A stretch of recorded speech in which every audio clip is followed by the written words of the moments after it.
नमस्कार विद्यार्थी मित्रांनो, BA BCom BSc पदवी करूनही नोकरी मिळत नाही, करिअरची वाट कुठेतरी चुकल्यासारखी वाटते, तर अजूनही वेळ गेलेली नाहीये।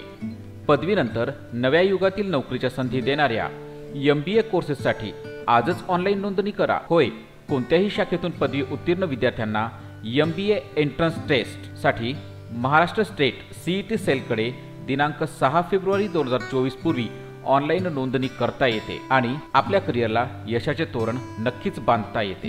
MBAच्या अनेक कोर्सेसपैकी MBA masters in business administration digital marketing covid 2019 नंतर डोअर टू डोअर मार्केटिंगला फुल स्टॉप दिला आहे। सर्वच क्षेत्रात जसे शिक्षण, बँकिंग, मेडिसिन, गारमेंट्स, कृषी उत्पादने, ऑटोमोबाईल्स, ग्रोसरी कंपन्यांना आपली उत्पादने सेवा ग्राहकांपर्यंत पोहोचविण्यासाठी डिजिटल मार्केटिंगची आवश्यकता आहे। ऑनलाईन शॉपिंग, फेसबुक, इंस्टाग्राम, व्हॉट्सअपने डिजिटल मार्केटिंगला सुगीचे दिवस आणले आहेत। प्रत्येक कंपनी आपले प्रोडक्ट्स ऑनलाईन जाहिरातीद्वारे वैश्विक बाजारपेठेत पोहोचविण्यासाठी आसुसलेली आहेच।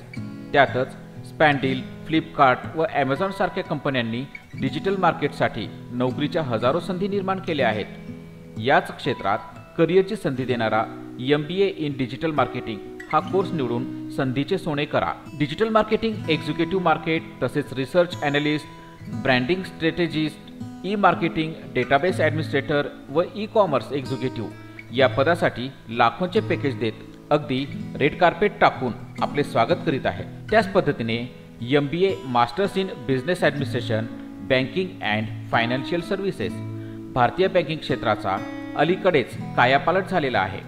पदवीनंतर MBA इन बँकिंग अँड फायनान्समध्ये डिग्री मिळविणे हा बँकिंग क्षेत्रात नोकरी मिळविण्याचा सर्वोत्तम मार्ग ठरत आहे।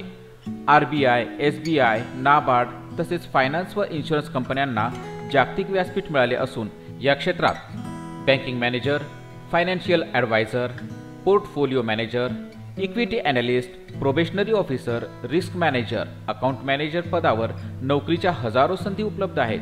त्यामुळे MBA in banking and financial सर्व्हिसेसमध्ये करिअर निवडून संधीचे सोने करा। विद्यार्थ्यांना अनेक वेळा वाटतं की मला MBA करायचं, पण नंतर लक्षात येतं की अरे, त्यासाठी महाराष्ट्र शासनाची एंट्रन्स एक्झाम द्यावी लागते आणि मी ती परीक्षा देण्याचा फॉर्मच भरलेला नाहीये। म्हणजेच नंतर काय मिळतं तर फक्त निराशा। तुम्ही MBA करा अथवा न करा, परंतु CETचा एंट्रन्स फॉर्म आजच भरून ठेवा, म्हणजे भविष्यातील निराशा टाळता येईल। म्हणजेच वेध भविष्याचा घ्यायचा असेल तर निर्णय वर्तमानातच घ्यावा लागतो आणि CET सेलने ही संधी दुसऱ्यांदा आपणास उपलब्ध करून दिली आहे। संत कबीरांच्या भाषेत सांगायचं असेल तर अच्छे दिन पाछे गए किसी से किया ना हेत, अब पछताई होत क्या जब चिडिया चुग गई खेत। म्हणजेच MBA CET परीक्षेचा फॉर्म भरण्याची तारीख निघून गेल्यानंतर पश्चाताप करण्यापेक्षा आजच CETचा फॉर्म भरा आणि आपले भवितव्य निश्चित करा। All the best.